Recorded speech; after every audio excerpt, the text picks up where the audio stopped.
Sharina!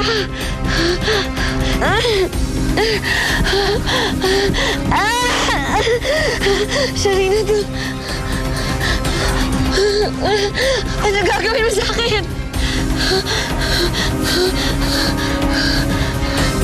Wala akong gagawin sa'yo. Halika, tutulungan na kita. Sharina, tulungan mo ako. Ang baby ko. Ang baby ko. Hindi pwede mawala yung baby ko. Halika.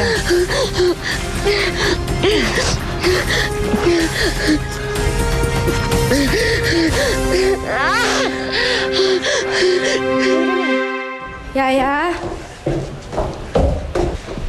Sigurado ko ba hindi nagsabi si ate kung saan siya pupunta? Hindi po. Ibig sabihin mula nung umalis siya, hindi pa siya umuwi. Hindi po. Sige na, tapusin mo na yan.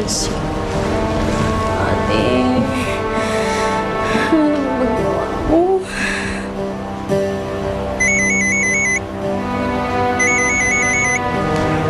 Hello? Ate! Asan ka ba? Hello, Lizette? Hello? Sino to? Si Sharina to. Sharina? Bakit nasa yung cellphone ng ate ko? Anong ginawa mo sa kanya? Nasaan siya? Wala akong ginawa sa ate mo. Dinugo yung ate mo. Kailangan ko siya madala sa ospital. Nandito kami sa sementeryo ngayon.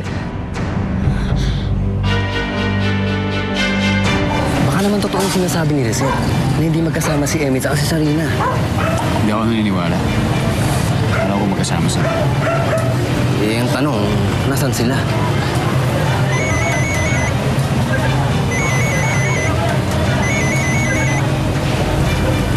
Hello, Lizette.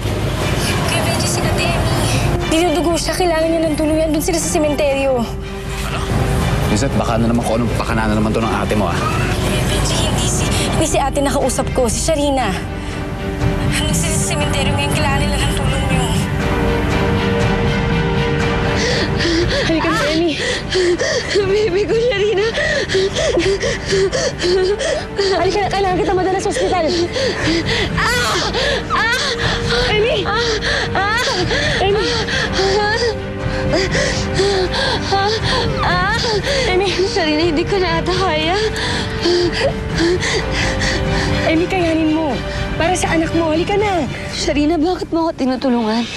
Pagkatapos ng lahat ng ginawa ko sa'yo, alam mo, maiintindihan kita kung iiwan mo na lang ako dito para mamatay.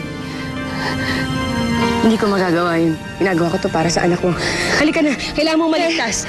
Kahit sa Halika na. kaaway mo, kahit sa isang tao walang ginawa kundi saktan ka, Sharina, karma ko na ata to eh. Sa lahat ng ginawa ko sa'yo.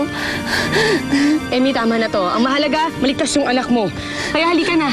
Sharina, patawarin mo ako. Sharina, patawarin mo ako. Patawarin mo ako sa lahat ng ginawa ko sa'yo, ha?